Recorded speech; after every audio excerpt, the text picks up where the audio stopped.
સુરત શહેરમાં હવે સિટી બસમાં પ્રવાસ કરનાર મુસાફરોની સુરક્ષા વ્યવસ્થા સામે પણ પ્રશ્નાર્થ ઉઠવા પામ્યા છે। શહેરના ઉધના વિસ્તારમાં આજે સવારે બસમાં મુસાફરી કરી રહેલા એક યુવક પર 3 થી 4 શખ્સો દ્વારા ચપ્પુ વડે હુમલો કરીને તેને લૂંટવાનો પ્રયાસ કરવામાં આવ્યો હતો। આ ઘટનાને પગલે બસમાં મુસાફરી કરનાર અન્ય મુસાફરોમાં પણ ભારે ગભરાટ પ્રસરી જવા પામી છે।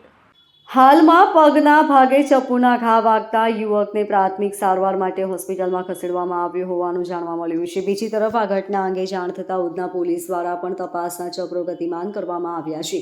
મળતી માહિતી મુજબ સુરત મહાનગરપાલિકા સંચાલિત સિટી બસ નંબર 104માં એક યુવક મુસાફરી કરી રહ્યો હતો। આ દરમિયાન અચાનક તેની પાસે 2 થી 3 યુવકો ધસી આવ્યા હતા અને યુવક કંઈ સમજે વિચારે તે પહેલાં તો તેના પર યુવકોએ ચપ્પુ વડે હુમલો કરી દીધો હતો।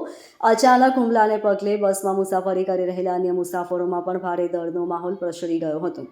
જો કે અન્ય યુવકો દ્વારા હુમલાખોરોનો પ્રતિકાર કરતા તેઓ બસમાંથી ત્વરિત નાસી છૂટ્યા હતા।